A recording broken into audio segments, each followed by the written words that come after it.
Welcome to the deep dive. For months, we've been talking about AI in the future tense, like, Mm. will it be capable? Will it change jobs? Uh-huh. Always looking ahead. Exactly. Mm. But our sources today, it's this dense stack of reports, research. Mm.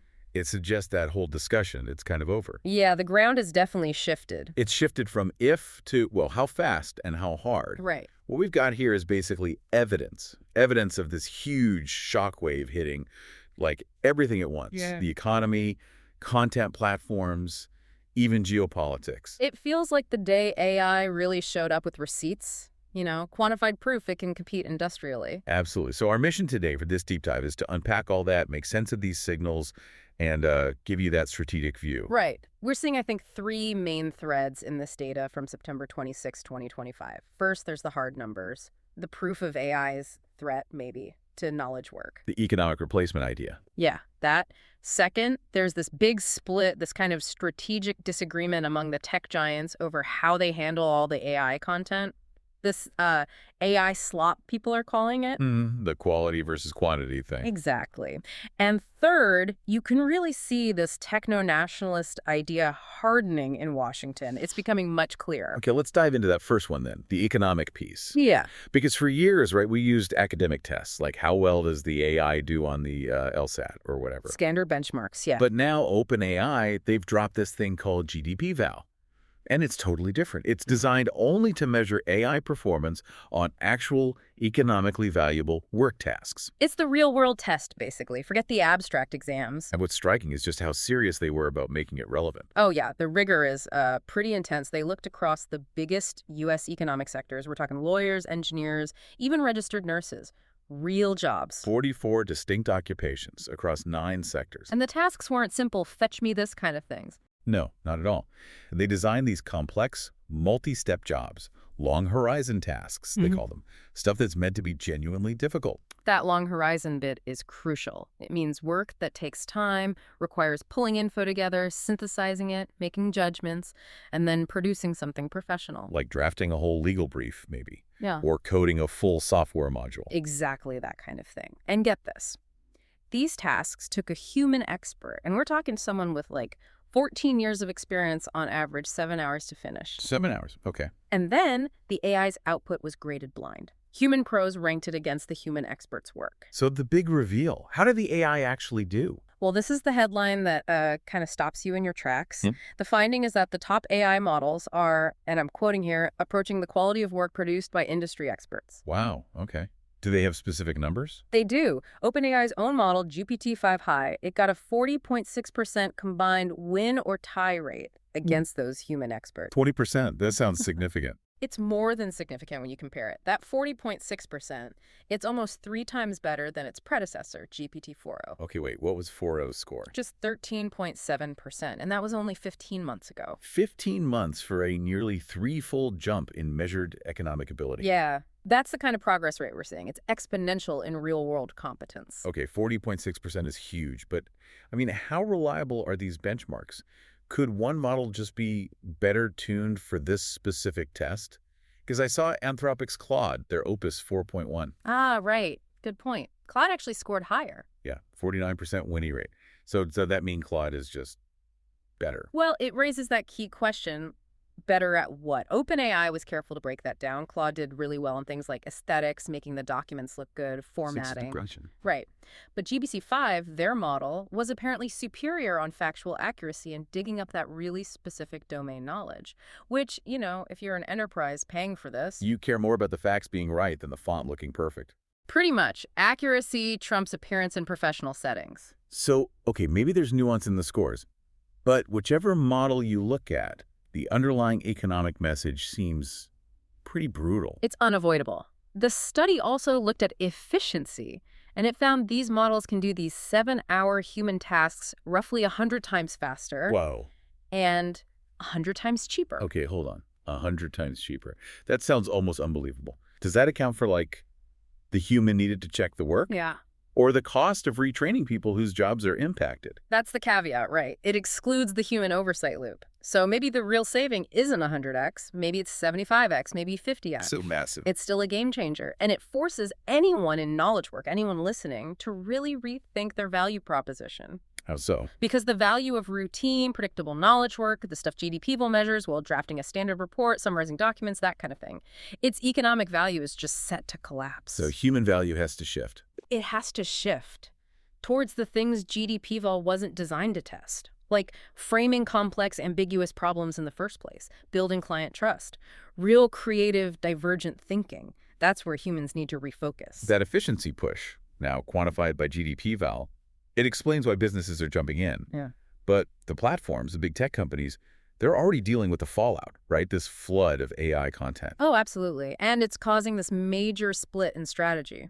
Which brings us to that second thread, the platform wars over content and curation. Okay, so what are the camps? Well, on one side, you have, say, OpenAI. They seem to be moving beyond just being a tool you type into. They want to be an agent, something proactive, embedded in your workflow. Right, like that new ChatGPT Pulse feature they announced. For the pro subscribers, the expensive tier. Exactly. Pulse isn't waiting for you. It generates these little personalized cards for you proactively, 5 to 10 of them. And it pulls context from everywhere, right? Your chat history, memory, but also Gmail, Google Calendar. Yep. Sensitive data streams. The whole play seems to be making ChatGPT indispensable, your central information hub. They want it to be your morning habit, displacing news feeds and aggregators. So that's one strategy. High value, personalized, deeply integrated. What's the other camp? The other camp is, well, less refined. It's leaning into what critics are bluntly calling AI slop. AI slop, meaning? Basically, low-quality, high-volume generated stuff. Content made just to grab eyeballs for a second and maybe make a fraction of a cent from ads. And who's doing that? Look at Meta. They just launched Vibes. It's a new video feed, short-form stuff. Yeah. And it's composed entirely of AI-generated content. Entirely, right. Yeah, using partner models, image generators, video tools. It's basically embracing the chaos.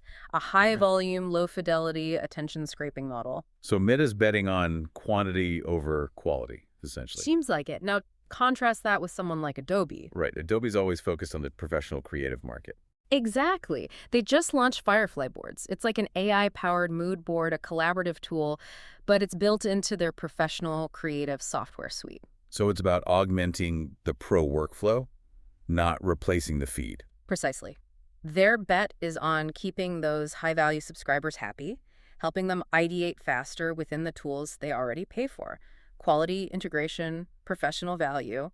Two very different bets on where the value lies. Totally different. And then you have someone like Spotify caught right in the middle of this content explosion. Yeah, the music situation sounds insane. They're trying to be the curator, drawing a line. They almost have to. The scale is staggering. Last year, Spotify had to remove 75 million spam tracks. 75 million. That's how big is their actual catalog? About 100 million legitimate songs. So the spam volume was almost as big as their entire real library. That's unbelievable. And that spam must dilute the money for actual artists. Hugely. It messes up the royalty pool. It degrades the user experience. So Spotify's fighting back on 3 fronts. Oh, wait, what are they? 1, tougher rules against impersonation, especially AI voice deepfakes. 2, a new spam filter specifically designed to catch and downrank this slop, mass uploads, keyword stuffing, that kind of junk. Makes sense. And the 3rd, they're backing this voluntary standard, DDAX, for artists to actually disclose when they've used AI in their tracks. Transparency. So Spotify's core bet is curation. In a world drowning in AI content, their value is separating the good stuff from the noise. That seems to be the play. When content becomes infinite and cheap, curation becomes incredibly valuable. Okay, so we have AI proving its economic worth and platforms struggling with the consequences. Let's move to that 3rd layer. Washington stepping in, this techno-nationalism. Right. And it's about controlling the key strategic assets, the talent, the platforms themselves, and the underlying hardware supply chains. And the talent war seems to be getting really nasty, like this XAI lawsuit against OpenAI. Oh, yeah, that's a big one. High-stakes stuff. XAI is accusing OpenAI of basically running a strategic campaign to steal trade secrets by poaching their key people. And the claims are specific, right? Not just poaching, but taking actual code. We're very specific. They're alleging OpenAI nabs the source code for Grok, xAI's chatbot, and also their playbook for how to build out data centers really fast. So this isn't just a standard lawsuit over non-competes. No, no. It's much bigger. It's really a proxy fight over controlling the absolute top tier of AI talent, where they can work, and what knowledge they can take with them. The outcome could seriously reshape the competitive map. And this idea of controlling tech assets, it extends to the platforms too. We finally saw the end of the TikTok saga. Yep, that finally got resolved. President Trump signed off on the deal. TikTok's U.S. operations sold for, what, $14 billion? $14 billion, yeah, to a U.S.-led group. But the structure is the interesting part, isn't it? It really is. The new company, TikTok US, has this whole new governance structure. Oracle's got a huge role basically overseeing security. Hosting U.S. user data, reviewing the algorithm. Right. ByteDance, the original Chinese owner, keeps a stake, but it's minority, non-controlling, less than 20%. So the U.S. government basically forced a structure that limits foreign control and ensures U.S. oversight. Exactly. It sets a clear precedent for how they might deal with other foreign-owned tech platforms they see as a national security risk. Control the platform. Control the talent, control the platform. What about the hardware, the chips? That's the third leg. And there's this really radical policy proposal gaining steam, the 1.1 chip mandate. 1-to-1. Meaning the proposal is that for every semiconductor chip a company imports, they have to ensure an equivalent chip is manufactured domestically, like on their behalf. A 1-to-1 ratio. Wow. How would they enforce that? With massive tariffs. If you import more than you have made domestically, you could face tariffs up to 100% on the difference. That's huge. So the goal is clearly to force manufacturing back to the U.S., or at least onshore it. Reduce reliance on places like Taiwan. Absolutely. It's pure industrial policy aimed at supply chain security. And it's obviously a massive potential boost for chip fabs being built in the U.S. by companies like TSMC, Micron, Samsung. So the government is regulating, litigating, mandating, but they're also becoming a huge AI customer themselves, right? Oh, definitely. They're not just setting the rules, they're buying the tech. Look at the Coast Guard just got $350 million earmarked specifically for robotics and autonomous systems. What kind of systems? Underwater drones, ROVs, ground robots, UGVs, aerial drones, UAS, all the unmanned stuff. And then there's XAI again, undercutting everyone to get into government agencies. Yeah, that was a classic market share grab. They won a GSA contract to put their Grok 4 chatbots into basically all federal agencies for, like, 42 cents per agency. 42 cents? That's practically free. It's a loss leader, right. Yeah. Get your foot in the door, get embedded across the entire government, learn from those interactions, gain massive institutional access. Very strategic. Okay, so we've seen the economic impact, the platform wars, the government moves. Let's zoom out a bit. How is AI actually showing up right now, like in the wild? Shaping science, shaping culture? Good question. Because it's not just business and politics. We have a couple of really potent examples from today's sources. Like the weather situation, Yeah. Hurricane Humberto and this potential second storm, Imelda. Exactly. It's a really tricky forecast scenario because it looks like we might see what's called the Fujiwara effect. That's where two cyclones kind of orbit each other, right? Yeah, they interact in this complex dance. And the problem is our traditional weather models, the numerical ones, they really struggle with that. They're not great at predicting these nonlinear interactions accurately. They tend to just predict they'll merge or fly apart. Often, yeah. They miss the subtle orbiting pattern. But this is where AI models, like the ones Google's DeepMind has been developing, show a real advantage. That's so. Because they're trained differently. They learn from just vast amounts of data, including satellite imagery, radar, historical patterns, multimodal data. They can pick up on these really subtle signals and nonlinear dynamics that the old models miss. So the AI gives a better prediction of that Fujiwara interaction. Potentially, yes. A significantly more accurate forecast. And when you're talking about hurricanes interacting near coastlines, that accuracy directly translates into better evacuation orders, potentially saving lives, public safety impact. A life or death application, literally. Right. And then if you shift from predicting the physical world to shaping our understanding of the social world, AI's impact is just as profound, maybe even more complicated. You're thinking about the news around Assata Shakur's death. Exactly. Her legacy is incredibly contested, right? To some, she's a convicted killer of a state trooper. To others, a revolutionary icon, a political exile, deeply polarizing figure. And normally, the narrative around someone like that, their obituary, their legacy, it gets hashed out. by journalists, historians, over days, weeks. Right. It used to be a slower, more deliberate process of constructing cultural memory. But what happens now? Now it happens in hours on social media feeds. Driven by algorithms. This is the crucial part. Those platforms, Twitter, Facebook, TikTok, whatever, they aren't optimizing for historical accuracy or nuance. They're optimizing for engagement. Clicks, shares, comments, emotion. Precisely. So the narrative about Assata Shakur, whether it's condemnatory or celebratory, the version that generates the strongest emotional reaction gets amplified fastest and pushed hardest by the algorithms. Which leads to Sharper polarization. People getting locked into information bubbles where they only see the narrative that confirms their existing bias and triggers that emotional response. The AI isn't neutral. It actively shapes collective memory by rewarding intensity over understanding. So the AI becomes the arbiter of history, in a way, based on what gets the most clicks. It's a powerful, unelected arbiter, yeah. Often prioritizing engagement metrics over reasoned debate or factual complexity. Okay, let's try and pull these threads together then. What's the big picture from today? Well, we saw AI, through GDP Val, deliver quantitative proof that it can compete with experienced humans on valuable economic tasks. That's huge. Right.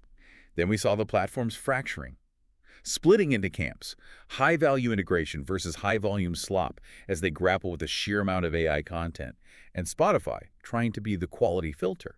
And then we saw governments, especially the U.S., enacting these techno-nationalist policies, trying to control the talent through lawsuits, control the platforms like TikTok, and control the hardware supply chain with things like the chip mandate. While also becoming a massive AI customer itself. Exactly. So the key takeaway, I think, is that we absolutely have to stop thinking about AI as just like a better calculator or a fancy spell checker. It's not just a tool for specific tasks anymore. Not at all. It's now this deeply integrated force. It's quantifying economic value in new ways. It's actively shaping cultural memory and history. It's influencing national security and geopolitics, all at the same time. It's not a slow creep. It feels more like a system shock, like you said earlier. Definitely. It's hitting multiple domains simultaneously, enforcing rapid adaptation. So here's maybe the final thought to leave people with.